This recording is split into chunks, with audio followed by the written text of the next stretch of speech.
Bapak dan Ibu yang dirahmati Allah Subhanahu wa taala. Mandaramang Bapak-bapak.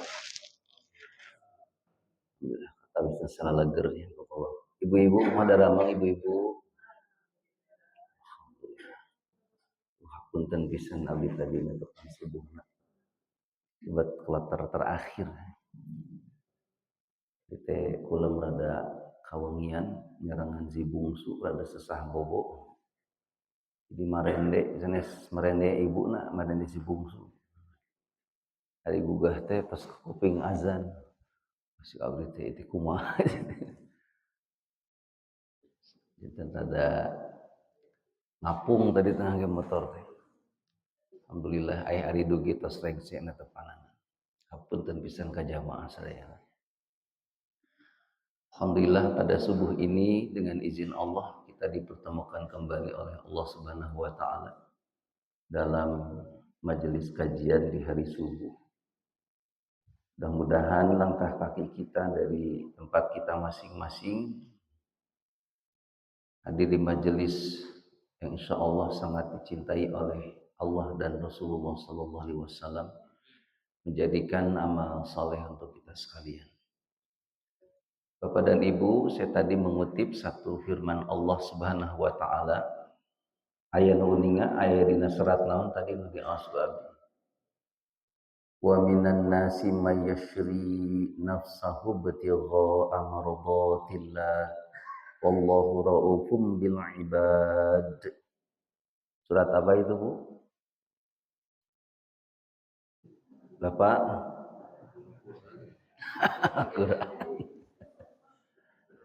Anu terasana teh ya ayyuhallazina amanu dkhulu fis silmi kaffah wala tattabi'u khutuwatis syaitan innahu lakum aduwwum mubin.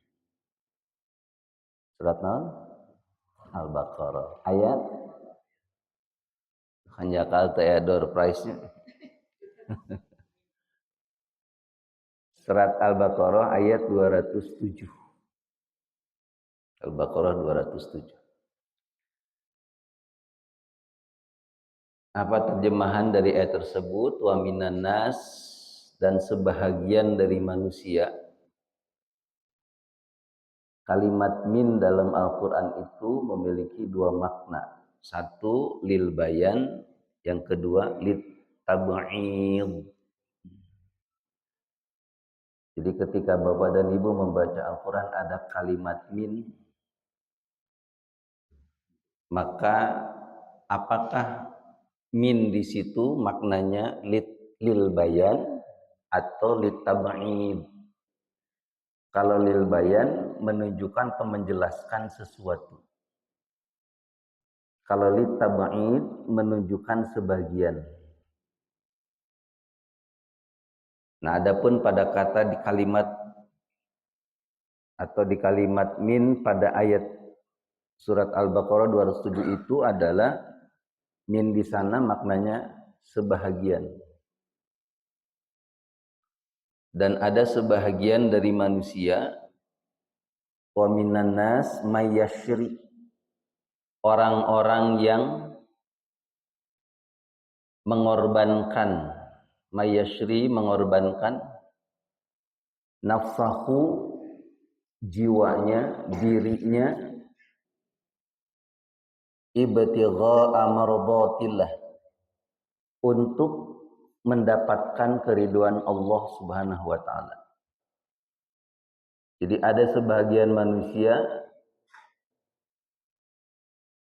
yaitu mereka orang-orang yang rela mengorbankan dirinya untuk mendapatkan keriduan Allah. Wallahu raufum bil ibad, dan Allah itu rauf, apa rauf? Maha penyantun bil ibad, bagi hamba-hambanya. Ada ibad, ada abid. Ibad dan abid berasal dari kata yang sama, yaitu abdun. Apa artinya abdun? Abdullah. hamba Allah. Dari kata abdun kemudian melahirkan kata abid, ada ibad. Nah, kalau abid itu masih bisa disebut sebagai hamba Allah. Tetapi makom atau levelnya adalah masih biasa-biasa. Tapi kalau sudah ibad, ini levelnya sudah mulai naik atau levelnya itu sudah mulai tinggi. Upami sambal mah tos level sehah. Jadi ibad itu banyak disebut dalam Al-Quran hamba-hamba yang memang oleh Allah dapat prioritas. Hamba-hamba yang oleh Allah Subhanahu wa taala memiliki tempat yang berbeda dengan hamba-hamba Allah yang lainnya. Contoh misal ada satu ayat yang Allah menyebut ibadur rahman. Wa ibadur rahmanil ladzina yamshuna 'alal ardi hauna wa idza khatabahumul jahiluna qalu salama. Ibad, hamba-hamba yang disayangi oleh Allah Subhanahu wa taala. Karena ibad itu hamba Allah yang memang mereka itu memiliki karakter-karakter yang sangat-sangat luar biasa. Sehingga mereka adalah hamba-hamba yang betul-betul mendapatkan rahmatnya Allah. Yang ketika ibad itu berdoa kepada Allah, maka doanya diijabah oleh Allah Subhanahu wa taala. Karena dalam Al-Quran kata ibad berkait dengan doa, kita temukan dalam Al-Quran itu apa?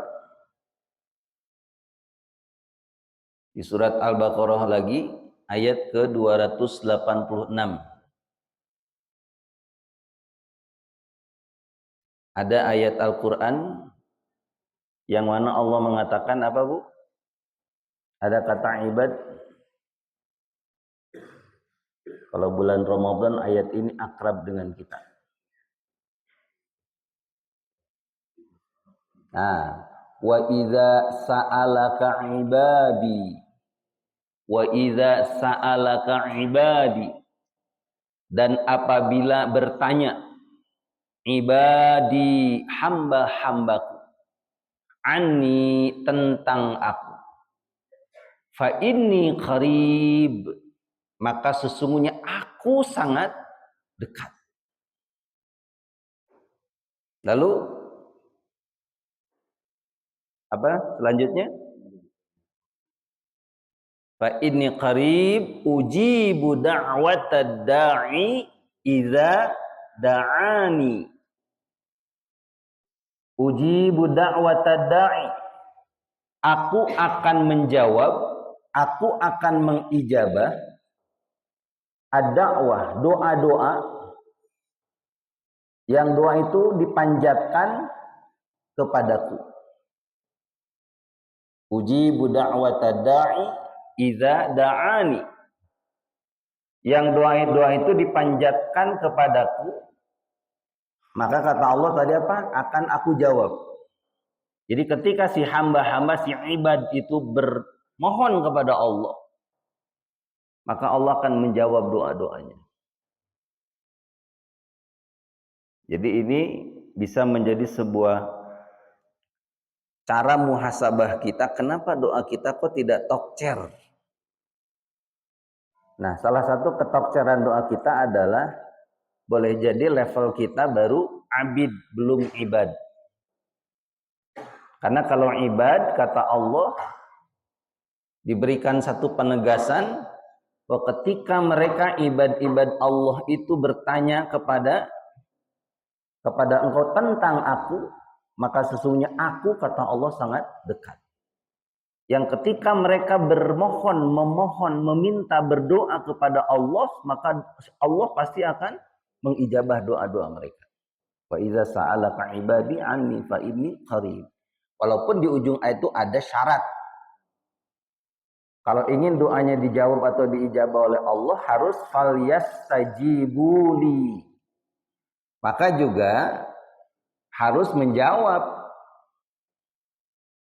panggilan-panggilan Allah. Kan doa itu thalabul fi'li minal adna ilal a'la. Doa itu adalah menuntut suatu perbuatan dari seorang hamba kepada Allah, dari yang lebih rendah kepada yang tinggi, minal adna ilal a'la. Itu doa, definisi doa. Artinya siapa yang lebih rendah, al adna itu adalah hamba, al a'la Allah. Maka ketika si hamba itu meminta kepada Allah dan ingin Allah mendengar, menjawab, mengijabah doanya, maka ketika Allah Al-A'la itu meminta kepada si hamba itu untuk mengerjakan sesuatu, untuk menjauhi sesuatu, maka si hamba itu juga harus mau melakukannya. Jadi giliran minta hoyong di ijabah, tapi giliran diperintah engke heula gitu, tak adil kan. Nah, maka falyastajibuli. Yang kedua wal yu'minu bi. Apa yu'minu bi itu? Yakin bahwa doanya diijabah. Kadang-kadang punten selesai berdoa tapi aya dina manah teh hari tadi doa diijabah teh nya ku Allah. Jadi masih bertanya tentang doanya apakah diijabah atau tidak oleh Allah, berarti teu yakin ke Allah. Orang yang tidak yakin doanya diijabah oleh Allah padahal dia sudah berdoa kepada Allah, maka sesungguhnya dia menuduh Allah bahwa Allah itu tuli. Artinya apa? Tidak mendengar doanya. Padahal Allah as-sami'. Allah itu maha mendengar. Bahkan dia menuduh kalau Allah itu buta. Padahal Allah al-basir, maha melihat. Dan jangankan si hamba itu memohon dengan mengucapkan doanya, tidak diucapkan pun Allah tak tahu. Karena apa? Karena Allah itu alimum bizatis sudur. Apa yang ada di dalam hati, gerentes manah orang, Allah tuh tahu. Maka ada sebagian yang mengatakan doa mah teu kudu tarik. Bahkan gak perlu diucapkan, da Allah mah maha tahu. Tapi kenapa diucapkan? Kenapa Bu Cing Bu? Supados jelas. Sok ibu papain poe jeung caroge ibu teh dipelong. Tapi di dalam hati ibu teh ada sesuatu yang ingin ibu sampaikan, ada permohonan. Tapi ibu teh ngan saukur dipelong we caroge. Caroge teh melong deui meureunah. Mah, damang mah cenah gitu. Kunaon bet melong we? Si bapak mah teu peka cenah gitu. Enggak ada urusannya peka enggak peka ini mah. Kalau enggak ada bahasa yang diucapkan, enggak ada kalimat yang dilontarkan, maka mau tahu dari mana? Tapi itu kan suami manusia. Tapi Allah mah apa yang terucap dan apa yang tidak terucap pun Allah tuh maha tahu. Tapi kenapa diucapkan? Supaya jelas. Karena berdoa itu salah satunya harus jelas. Harus sesuai dengan kebutuhan. Bahkan kata Nabi, taswiru fanni fid du'a. Ketika saya, bapak dan ibu berdoa kepada Allah harus taswir. Apa taswir teh Bu? Menggambarkan, membayangkan apa yang kita minta itu kepada Allah. Ibu nyungkeun apa? Non misalnya Bu nyungkeun naon Bu? Nyungkeun bumi. Bayangkan ku teh bumina Salantai, 2 lantai, tipe 2 hiji, tipe 3 genep, tipe 70, tipe 1000. Mobil, bayangkan mobil nanaon. Pekerjaannya dibayangkan, digambarkan, taswiru fanni fi du'a.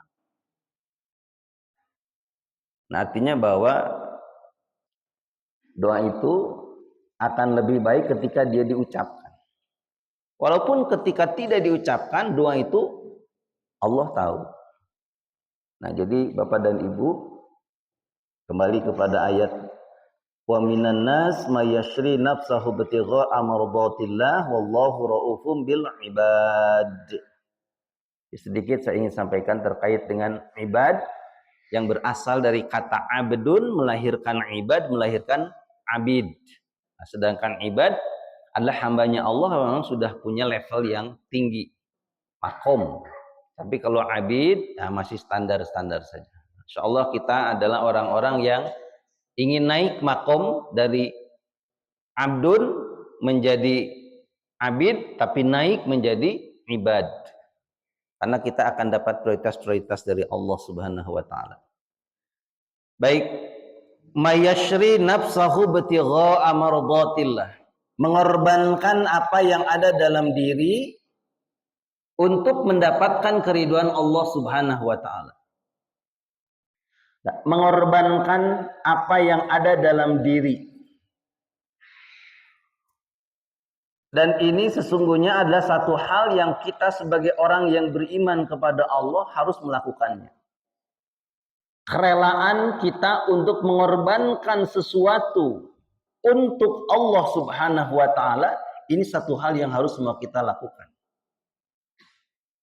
Nah, dalam konteks kurban, anu sabaraha dinten deui Bu, urang teh bade mayunan Idul Adha. Asa cik keneh Idul Fitrinya. Di dieu abdi Idul Fitri. Terus Idul Adha. Kembali menyembelih, kan al-adha itu kembali menyembelih. Ada bab di fikih itu bab udhiyah. Bab sembelihan. Idul Adha artinya kembali menyembelih, kembali motong, kembali mencit. Esensi dari Idul Adha yang artinya secara harfiah kembali menyembelih adalah kita teringat kepada sejarah kehidupan seorang Khalilullah, kekasih Allah yang bernama Nabiullah Ibrahim alaihissalam, yang kemudian ketika itu beliau rela mengorbankan putra tercintanya siapa? Ismail untuk disembelih. Kabayangnya Bapak dan Ibu, upami cios harita Ismail nu dipencit, unggal mayunan Idul Adha teh urang teh tegang sebagai sepuh. Kamari geus budak nu kahiji dipencit teh. Ayeuna budak nu kaduaeun. Jadi boga budak teh hariwang. Kenapa? Karena tiap tahun harus disembelih demi menunaikan perintah Allah. Alhamdulillah ternyata tidak begitu. Allah mengganti siapa? Ismail yang sudah siap untuk disembelih, bahkan si golok itu sudah nempel di lehernya, di tenggorokannya Ismail, tapi kemudian Allah mengganti dengan bizibhin azim. Zibah itu apa zibah? Ada yang mengartikan domba azim yang besar, yang apa namanya itu mantap lah gitu. Domba yang besar. Ari domba eta di mana Bu? Ujug-ujug aya di dinya Bu. Di mana cing hayang terang abdi? Di mana eta domba Bu?